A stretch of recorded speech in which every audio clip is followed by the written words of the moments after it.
feita a tua vontade, em nome de Jesus. Amém. Glória a Deus. A palavra que o Senhor colocou no meu coração nesta noite se encontra no livro de Joel. Glória a Deus. Capítulo 2. Aleluia.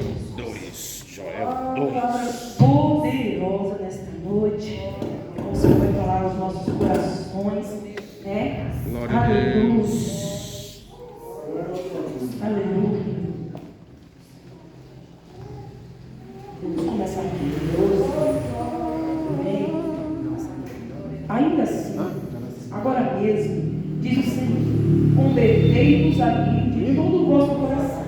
Fazei isso com jejum, com choro e com pranto. E rasgai o vosso coração, não as vossas vestes. E convertei-vos ao Senhor vosso Deus, porque Ele é misericordioso, compassivo, tardio em irar-se, grande em benignidade, e se arrepende do mal. Agora nós vamos, irmãos, lá no seu capítulo, seu versículo 18. Então o Senhor se mostrou zeloso da sua terra e compadeceu do seu povo. E o Senhor respondendo disse ao seu povo: eis que vos envio o trigo, o mosto e o azeite, e deles sereis fartos, e vos não entregarei mais ao opróbrio entre as nações.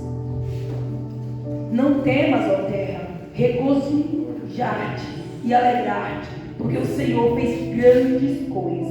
Agora nós vamos lá para o versículo 27. Glória a Deus. Vos sabereis que eu estou no meio de Israel, e que eu sou o Senhor vosso Deus, e que não há outro. O meu povo nunca mais será envergonhado. E há de ser que depois derramarei o meu espírito sobre toda a carne, e vossos filhos e vossas filhas profetizarão. Os vossos velhos terão sonhos, e os vossos jovens terão visões. Glória a Deus, aleluia.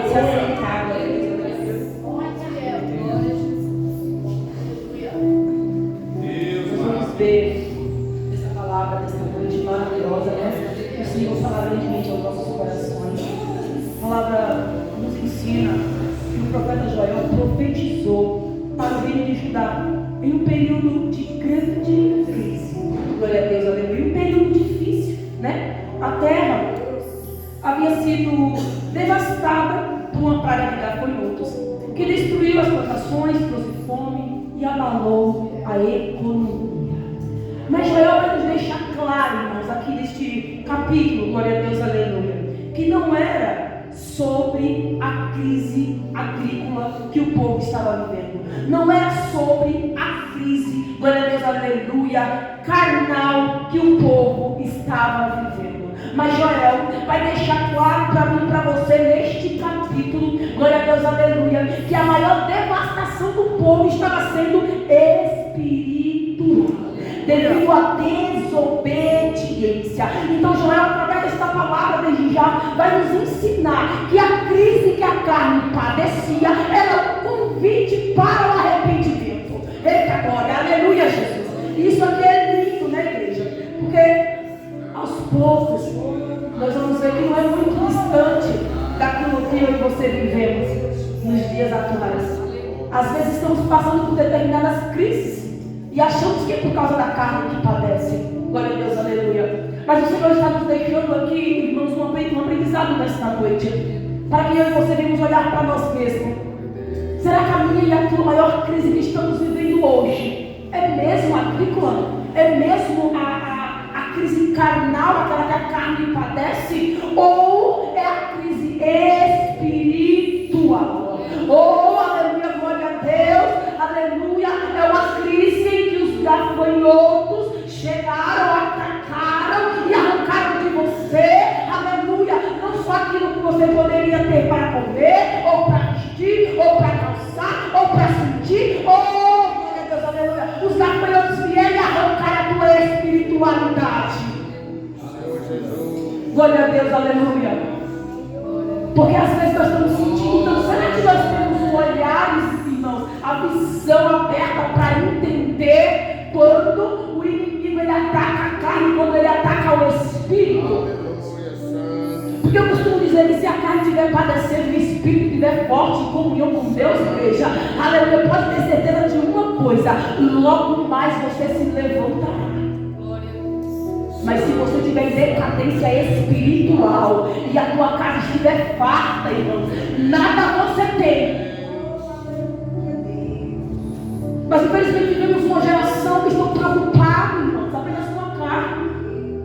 E esquece que a sua maior decadência é a tua vida espiritual. O que está faltando hoje é o quê? É na vida espiritual da igreja. Irmãos, é bem verdade que nós, nos dias atuais, estamos vivendo cultos onde tem pessoas, igual o Senhor fala no livro de Apocalipse, que não é mais quente nem é frio, é morno. Pessoas que não dão mais glória a Deus. Pessoas que quando chama para orar, meia hora, irmãos, não consegue mais, é 5 minutos, 10 minutos no máximo. Meu Deus, só funciona. Pessoas, igreja, que não vê mais prodígio e maravilha. Pessoas que não acreditam mais no culto de Pentecostes, na descida do Espírito. Vivemos isso na atualidade. Pois eu me recuso a acreditar em Deus, aleluia, em Deus que não opera prodígios e maravilhas. Esse não é o meu Senhor. Porque o meu e o teu Senhor que operou antes, opera hoje, e Ele vai operar para sempre. Glória a Deus. Só existem crentes mornos, porque Ele não quer ser quente. Porque se Ele quiser ser quente, Ele é quente, Ele é fervoroso, Ele é cheio, Ele não quer ser. E por que o crente hoje não quer mais ser fervoroso? Porque para ser um crente cheio do Espírito, irmão, tem que ser um crente de intimidade. Tem que ser um crente que se arrepende, como diz a palavra. Tem que ser um crente, aleluia, que sente a vontade do Senhor. Tem que ser um crente que renuncia a tua carne, o teu eu, para viver a vontade dele, o querer dele, para viver, aleluia, o que Deus tem para ti. Santo é Deus, o Senhor da glória. Aleluia, glória a Deus. Aleluia, Espírito Santo. Criador dos céus e da terra. Mas é preciso, irmãos, a gente diferente se quisermos ver o agir de Deus. Glória a Deus, aleluia. É preciso, porque a palavra diz que quando o Senhor chega para o povo de Judá, aleluia, glória a Deus. Ao longo do capítulo 2, o Senhor vai convocar o povo a jejuar. O Senhor vai convocar o povo a orar. O Senhor vai convocar o povo a se entregar em verdade e em espírito, em sinceridade. Já é o Senhor dizendo assim: eita agora. Já é o Senhor dizendo assim: ó, vocês já cederam as pragas dos gafanhotos. Eia, vocês já desistiram porque a carne padeceu. Mas eu vos convido agora a voltar a orar como vocês oravam. Eu convido agora a voltar a intimidade que Judá tinha. Eu convido o povo agora a ter sinceridade que tinha para comigo. Ei, eu estou convocando o meu povo. Deus, glória, glória. A descer a Maria para ouvir a minha voz. Aleluia, glória a Deus. Glória, glória, Jesus. Porque o Senhor não quer apenas vestes rasgadas, Ele vai falar nesse próprio capítulo, mas Ele quer homens e mulheres de corações quebrantados. Sabe por quê, igreja? Porque naquela época o povo tinha os costumes de rasgar as suas vestes quando tudo acontecia. Mas ele apresentava por fora aquilo que Deus não enxergava dentro. Glória, glória, Jesus. É o que acontece nos dias de hoje. Glória, glória, Jesus. Vemos cultos cheios de emocionalismo, onde homens e mulheres até choram. Viva o teu povo. Quando você olha para a nave, até vê pessoas chorar. Mas como está dentro da alma, como está lá dentro com Deus? O que você é quando sai do culto? Ah, Deus eterno. Essa sinceridade que Deus quer no povo. Só o Senhor é Deus, meu Deus. Para que os prodígios e maravilhas dele vão permanecer sobre a terra. Glória a Deus, Senhor. Aleluia, Espírito Santo. Aleluia, Jesus já viu o teu povo. Aleluia. E aí, irmão, depois que Joel chama o povo ao arrependimento, depois que Deus convoca o povo a esse arrependimento, a orar, a suplicar, quebrantar o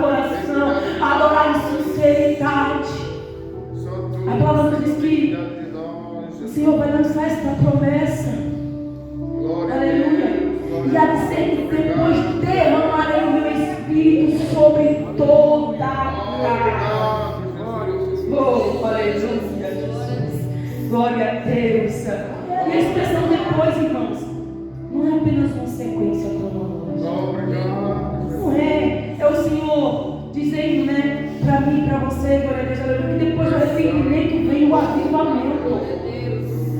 E depois da restauração vem o derramamento. Olha que coisa linda. Primeiro é necessário se arrepender para se avivar. Tem gente se avivando antes de se arrepender, fazendo as coisas na ordem contrária.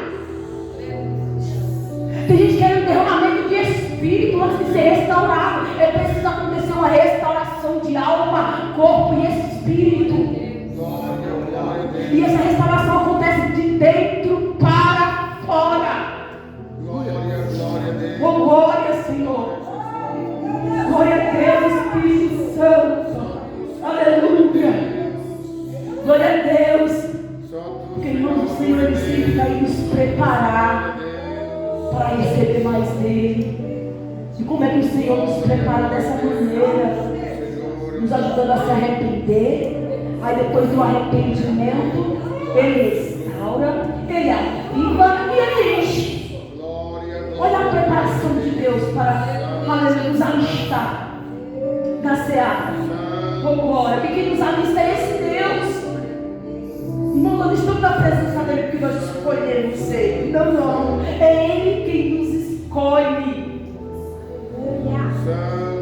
Nós ficamos com um pensamento equivocado que eu escolhi Deus. Não, você não escolheu ninguém. É Deus quem te escolhe. É Deus quem nos escolhe, quem nos prepara para receber mais dele, para andar com ele, para fazer para ele. Oh, glória, Espírito Santo. Aleluia, Jesus. Glória a Deus.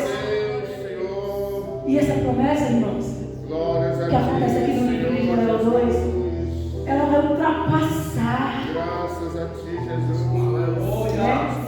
Ela aponta profeticamente para Jesus o Pentecoste, ressaltada no livro de Atos dos Apóstolos 2. Glória a Deus, aleluia, Jesus. Onde o apóstolo Pedro declara que aquele derramamento era o cumprimento da promessa de Joel. Joel vai falar agora, ele vai lançar o cumprimento. Ele vai lançar a promessa, o propósito de Deus com o povo. Glória a Deus. Para a gente entender que quando Deus lança um propósito, uma promessa sobre a minha e a tua vida, às vezes nós achamos que vai acontecer agora, né? Não. Primeiro ele vai nos preparar para receber. O propósito, a promessa foi lançada ao povo em Joel e se cumpre em Atos dos Apóstolos. Glória a Deus, aleluia, Espírito Santo, aleluia. Glória a Deus. E o Espírito Santo, naquela época, se manifestava apenas na vida dos reis, dos sacerdotes, né? E dos profetas. Glória a Deus. Mas o Senhor vai lançar essa promessa falando que agora ela alcançará os filhos e filhas, os idosos, homens e mulheres. Agora o Senhor vai começar a estender a promessa. Eu vou estender. Vamos estender, porque Deus vai fazer várias opções de pessoas. Agora eu vou estender essa promessa de uma maneira mais significativa. Aleluia, glória a Deus, Espírito Santo. Aleluia, Jesus. Aleluia. E essa promessa ela vai acontecer na vida de todos aqueles que acreditam no Senhor. Na vida de todos aqueles que quebrantam o teu coração para Deus. Aleluia, Espírito Santo. Aleluia. E essa promessa ela permaneceu viva por século, irmãos, geração em geração. Teve pessoas que esperou esse cumprimento e não vivenciou, não agraciou esse cumprimento. Aleluia, Espírito Santo. Aleluia, Jesus. E o próprio Jesus, a gente vai ver, irmãos, que o próprio Jesus, antes de ser morto, crucificado, ele vai dizer no livro de Atos 1: permanecemos em Jerusalém, até que do alto sejas revestido de poder. Olha que coisa linda. É o Senhor falando assim: a promessa ela já foi lançada, a palavra já foi lançada, e vou eu cumprir. Aí mais uma vez ele vai falar assim: ó, mas para ela se cumprir, eu preciso que vocês obedeçam mais uma vez. Permanecei-vos em Jerusalém. É Deus falando assim: ó, para a promessa se cumprir, você precisa obedecer a minha palavra. Você precisa entender qual é o meu propósito. Você precisa prevalecer na onde eu te coloquei, na onde eu te deixei. Porque se a promessa vai acontecer em Jerusalém, não adianta você ir para o Egito, não adianta você ir para a Babilônia, não adianta você ir para outras terras estrangeiras. A promessa vai se cumprir em Jerusalém. É em Jerusalém que vai se cumprir a promessa. Porque nós temos muitas pessoas, irmãos, com promessas frustradas, propósitos frustrados. Porque quando Deus manda ficar, vai. Quando Deus manda ir, fica. Faz o contrário do que Deus manda. Aleluia. Vivemos numa geração que diz assim: já paguei o preço, que adianta, eu vou lá, depois eu pago o preço. Uma geração que não tem mais temor, pastor, de pagar o preço, não. Fala que vai pagar. Não tem mais medo da mão de Deus. Aleluia, Jesus. Deus nos ensina através desta palavra hoje.